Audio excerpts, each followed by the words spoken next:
लातूर हे शहर फक्त भौगोलिक ओळख नाही, तर एका व्यक्तीच्या नेतृत्वाची, विकासाची आणि आठवणींची साक्ष आहे. विलासराव देशमुख म्हणजे लातूर आणि लातूर म्हणजेच विलासराव देशमुख असं समीकरण अनेक दशकं इथे रुजले. आज मात्र याच लातूरमध्ये एक वक्तव्य राजकीय वादाचं कारण ठरते. लातूर महापालिका निवडणुकीच्या पार्श्वभूमीवर भाजपचा कार्यकर्ता मेळावा पार पडला. या मेळाव्यात भाजपचे प्रदेशाध्यक्ष रवींद्र चव्हाण यांनी कार्यकर्त्यांना संबोध करताना भाजप कार्यकर्त्यांचा उत्साह पाहता लातूर शहरातून विलासराव देशमुखांच्या आठवणी पुसल्या जातील असं वक्तव्य केलं. हे वक्तव्य केवळ राजकीय टोला नाही, तर लातूरच्या अस्मितेवरचा थेट घाव असल्याचं काँग्रेसकडून बोललं जातंय. विलासराव देशमुख हे केवळ काँग्रेसचे नेते नव्हते, तर लातूरच्या विकासाची ओळख होते. दुष्काळग्रस्त भागातून लातूरला शिक्षण, आरोग्य आणि प्रशासनाच्या नकाशावर आणणाऱ्या नेतृत्वाचं नाव म्हणजे विलासराव देशमुख. त्यांच्यामुळे आठवणी पुसल्या जातील असं म्हणणं अनेक लातूरकरांना थेट अपमानासारखं वाटतंय. त्यांनी लातूरला राज्यातच नव्हे तर राष्ट्रीय पातळीवर ओळख मिळवून दिली. याच कारणामुळे काँग्रेस आक्रमक झालीय. हा लातूरच्या अस्मितेचा अपमान आहे, सत्तेचा माज बोलतोय, असे आरोप काँग्रेस नेत्यांकडून केले जातायत. म्हणूनच आता प्रश्न उभा राहतो, खरंच विलासराव देशमुखांच्या आठवणी लातूरमधून पुसता येतील का? आणि लातूरसाठी त्यांनी नेमकं काय केलं होतं, ज्यामुळे आजही त्यांचं नाव इतक्या ठामपणे घेतलं जातं? याचीच माहिती सांगणारा हा व्हिडिओ. मंडळी, लातूर शहरामधून विलासराव देशमुख यांच्या आठवणी पुसल्या जातील यात शंका नाही, असं वक्तव्य करून भाजपचे प्रदेशाध्यक्ष रवींद्र चव्हाण यांनी नवीन वाद ओढवून घेतलाय. रवींद्र चव्हाण काल महापालिकेच्या निवडणुकीच्या प्रचारासाठी लातूरला गेले होते. त्यावेळी भाजपच्या कार्यकर्ता मेळाव्यात बोलताना त्यांनी केलेल्या एका वक्तव्यामुळे वाद पेटलाय. काँग्रेसनं या वक्तव्याकरणी चव्हाण यांनी माफी मागावी अशी मागणी केली आहे. तर आमदार अमित देशमुख यांनी या वक्तव्यावर तीव्र नाराजी व्यक्त केली आहे. अभिनेते रितेश देशमुख यांनी देखील दोन हात वर करून सांगतो, लोकांसाठी जगलेल्या माणसांची नावं मनावर कोरलेली असतात. लिहिलेलं पुसता येतं, कोरलेलं नाही, अशी प्रतिक्रिया दिली आहे. सोबतच रवींद्र चव्हाण यांनी केलेल्या वक्तव्यावर हर्षवर्धन सपकाळ यांनी सुद्धा प्रतिक्रिया दिली आहे. ते म्हणाले, स्वर्गीय विलासराव देशमुख यांच्या आठवणी लातूर जिल्ह्यातून पुसू शकणारा अजून कोणी निर्माण झाला नाही. अनेक जण या ठिकाणी इच्छा बाळगून आले, परंतु स्वाभिमानी लातूरकरांनी त्यांना त्यांची जागा दाखवून दिली. विलासराव देशमुख यांनी आपलं संपूर्ण आयुष्य लातूरच्या विकासासाठी समर्पित केलं. आज सत्तेचा माज असलेले भाजप नेते लातूरमध्ये येऊन बरडून जातात की विलासराव देशमुख यांच्या आठवणी पुसल्या गेल्यात. त्यांना काय समजणार विलासराव देशमुख यांचं लातूरकरांसोबत असलेलं नातं? भाजपवालो याद रखा, याचा करारा जवाब मिलेगा. तसंच लातूरमधल्या अनेक जुन्या जाणत्या राजकारण्यांनी देखील या वक्तव्यावर बोलताना चव्हाण यांच्या वक्तव्याचा समाचार घेतलाय. त्यामुळेच या सगळ्या राजकीय वादाच्या केंद्रस्थानी जे नाव आहे ते नाव सहजपणे मिटवता येणार नाही. कारण विलासराव देशमुख हे केवळ एका पक्षाचं नेतृत्व नव्हतं, तर लातूरच्या सामाजिक राजकीय इतिहासाचा अविभाज्य भाग होते. बाभुळगावसारख्या छोट्या गावातून राजकारणाची सुरुवात करणारे विलासराव देशमुख सरपंच, जिल्हा परिषद सदस्य, आमदार, मंत्री आणि अखेर महाराष्ट्राचे मुख्यमंत्री झाले. हा प्रवास फक्त सत्ता मिळवण्यासाठी नव्हता, तर लातूरला बदलण्यासाठी होता. म्हणूनच त्यांचं नाव लातूरकरांना आपलंसं वाटतं. ते मुख्यमंत्री झाले तरी लातूरचा नेता म्हणूनच ओळखले जात होते. लातूर जिल्ह्याच्या इतिहासात एक महत्त्वाची घटना म्हणजे लातूरला स्वतंत्र जिल्ह्याचा दर्जा मिळणं. एकेकाळी धाराशिवच्या छत्राखाली असलेलं लातूर स्वतंत्र ओळख मिळवून उभं राहिलं. त्या काळात मुख्यमंत्री अब्दुल रशीद अंतुले असले तरी या प्रक्रियेत विलासराव देशमुख यांची भूमिका आणि उपस्थिती लातूरकरांसाठी महत्त्वाची ठरली.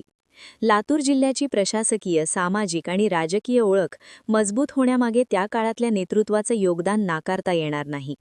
यानंतर 1993चा लातूर धाराशिव भूकंप हा लातूरच्या इतिहासातला सगळ्यात काळा अध्याय मानला जातो. हजारो लोकांचा मृत्यू, संपूर्ण गावाच्या गावं उद्ध्वस्त आणि जगाच्या नकाशावर लातूर आपत्तीग्रस्त जिल्हा म्हणून ओळखला जाऊ लागला. या संकटावर विलासराव देशमुख यांनी पुनर्वसनासाठी मोठी भूमिका बजावली. भूकंपानंतर उभे राहिलेलं नवीन लातूर, नियोजनबद्ध वसाहती, घरकुल योजना या सगळ्यांनी लातूरचा चेहरा बदलला. मुख्यमंत्री असताना विलासराव देशमुख यांनी मराठवाड्याकडे, विशेषतः लातूरकडे केवळ राजकीय मतदारसंघ म्हणून पाहिलं नाही, तर कायम दुर्लक्षित राहिलेल्या भागाचं दुःख समजून घेण्याचा प्रयत्न केला. शिक्षण संस्था, वैद्यकीय सुविधा, प्रशासकीय कार्यालये, रस्ते, पाणी पुरवठा या सगळ्या बाबतीत लातूरला राज्याच्या नकाशावर ठळक स्थान मिळालं.